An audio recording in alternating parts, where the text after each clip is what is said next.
Good morning. It's December 12th, and this is your daily brief in science. Here's everything you need to know. Scientists at the National Institutes of Health have made a breakthrough in understanding how low-density lipoprotein cholesterol, or LDL-C, accumulates in the body.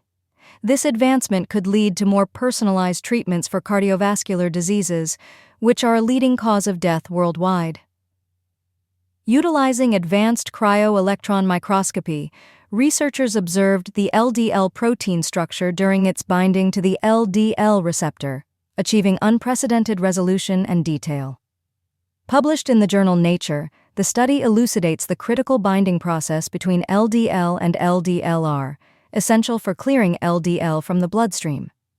The research identified several genetic mutations linked to familial hypercholesterolemia, a condition characterized by extremely high LDL levels and early heart attacks. These mutations can impair the binding process, leading to LDL accumulation and plaque formation in arteries, a precursor to atherosclerosis. By understanding the binding mechanism of LDL to LDLR, the findings may inspire new drug designs aimed at lowering LDL cholesterol. This could enhance the effectiveness of existing statin treatments and benefit patients without genetic mutations who struggle with high cholesterol. Dr. Alan Remley highlighted the importance of visualizing LDL, noting that cardiovascular disease claims a life every 33 seconds.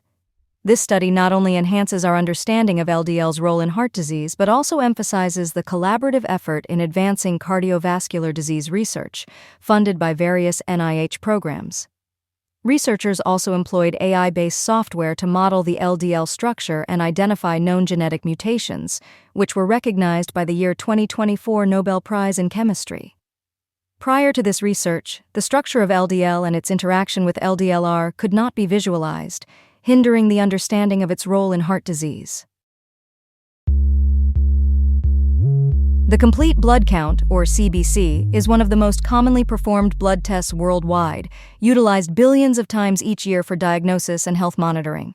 However, recent research suggests that the standard reference intervals used in these tests may not accurately reflect individual health variations, potentially leading to misdiagnoses. This study, led by first author Brodie H. Foy, highlights that CBC set points for healthy individuals can differ significantly from those of the majority of other healthy adults. The findings indicate that adopting personalized set points for CBC results could enhance risk stratification for various diseases by 2 to 4 times compared to standard methods.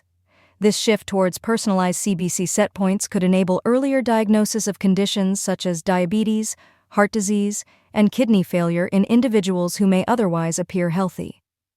Conducted by researchers at Harvard Medical School and Massachusetts General Hospital, the study emphasizes that CBC reference intervals should be tailored to each patient. Notably, the research reveals that personalized normal ranges for blood counts are approximately 3 times smaller than the standard population ranges. This refinement in diagnostic capabilities could significantly improve the detection of conditions like iron deficiency and chronic kidney disease. Utilizing machine learning, the research team identified individual healthy blood count ranges, assessing the risk of future diseases for patients. Looking ahead, these findings could revolutionize disease screening and lead to more accurate interpretations of blood test results, aligning with the principles of personalized medicine. Senior author Dr. John Higgins underscores the importance of a personalized approach to CBC analysis, which may enhance healthcare management and pave the way for tailored treatment plans and additional screenings based on individual CBC set points. Researchers at the Icahn School of Medicine at Mount Sinai have made notable progress in developing beta cell regenerative drugs that could potentially benefit over 500 million people living with diabetes worldwide. For more than 15 years, these researchers have concentrated on identifying drugs that promote the regeneration of human beta cells, culminating in the discovery of harmine, a DYRK1A inhibitor, in 2015. Recent studies reveal that harmine can increase human beta cell mass by 300%. When combined with GLP-1 receptor agonists like semaglutide, this increase can reach an impressive 700%. Dr. Andrew F. Stewart points out the need for affordable and scalable solutions for diabetes care, suggesting that a simple pill combined with GLP-1RA therapies could be a practical option for millions. Ezra Karakose, Ph.D., emphasizes the potential of Harmine family drugs to activate a reservoir of future beta cells in diabetes patients. New research indicates that the regenerated beta cells may originate from alpha cells, which are plentiful in individuals with type 1 and type 2 diabetes, suggesting a potential source for new beta cells. The Mount Sinai team is gearing up to advance their research into human trials, building on decades of support from institutions like the National Institutes of Health. This groundbreaking research has been backed by multiple funding sources, including the National Institutes of Health and philanthropic contributions. The findings were published in Cell Reports Medicine in December 2024, shedding light on the effectiveness of these beta cell regenerative drugs. The initial discovery of Harmine was led by Andrew F. Stewart, MD, and Peng Wang, PhD, through a high-throughput drug screen that paved the way for this breakthrough. Diabetes occurs when pancreatic beta cells fail to produce insulin, a vital hormone for blood sugar regulation, yet scalable therapies have been scarce. The Icahn School of Medicine at Mount Sinai is recognized for its research excellence and is part of one of the largest academic health systems in the U.S., with a significant emphasis on diabetes research and treatment. A potential case of bird flu in Marin County, California, is raising concerns among public health authorities. A toddler was hospitalized after experiencing high fever and vomiting following the consumption of recently recalled raw milk earlier this month. Fortunately, the child has recovered and did not exhibit typical influenza symptoms during the illness. Initial testing revealed a negative result for influenza in a nasal swab, but a throat swab later tested positive for flu A, which includes both seasonal and avian strains.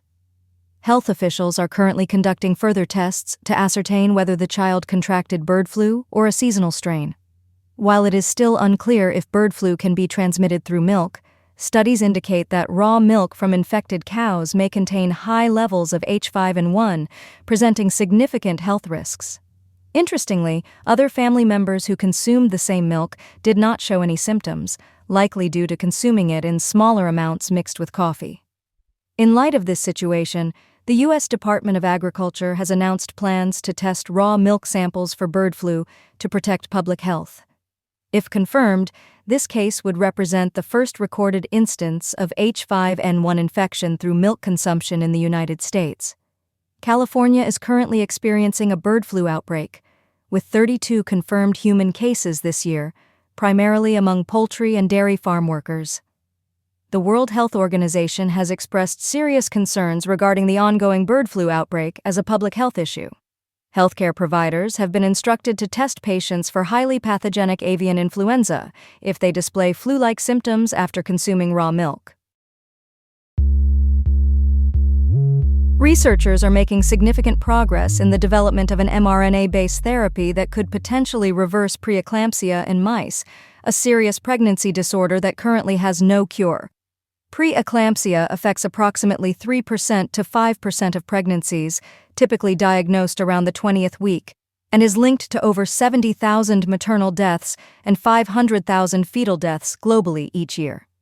The condition arises when the placenta does not develop properly, which leads to restricted blood flow and fetal growth, compounded by toxins that inhibit vascular endothelial growth factor, or VEGF.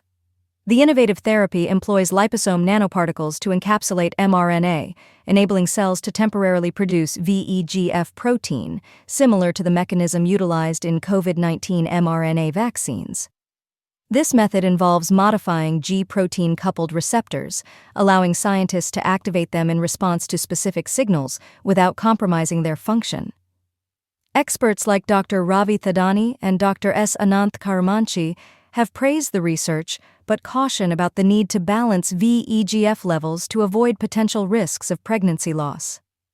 The research team encountered challenges in effectively targeting the liposome nanoparticles to the placenta and experimented with various formulations to optimize delivery. In trials, the mRNA therapy successfully normalized blood pressure in pregnant mice with pre-eclampsia. indicating its potential effectiveness for future studies in higher-order primates and humans. Future research will focus on testing the therapy in non-human primates to assess safety and efficacy before considering human trials, given the significant differences in gestation periods. An injectable therapy for preeclampsia could greatly benefit women in developing countries by reducing reliance on complex medical interventions. Currently, the only treatment for preeclampsia is the delivery of the baby, while existing medications merely manage symptoms by lowering blood pressure. If successful in larger animals, the therapy may first be tested in pregnant women experiencing early-onset preeclampsia, potentially reducing the need for early induction and improving infant health. This has been your Daily Brief in Science. To read more about these stories, follow the links in the episode bio. You can also subscribe to these updates via email at www.brief.news. For more daily podcasts about the topics you love, visit brief.news/podcasts. Tune in tomorrow. We'll be back with everything you need to know.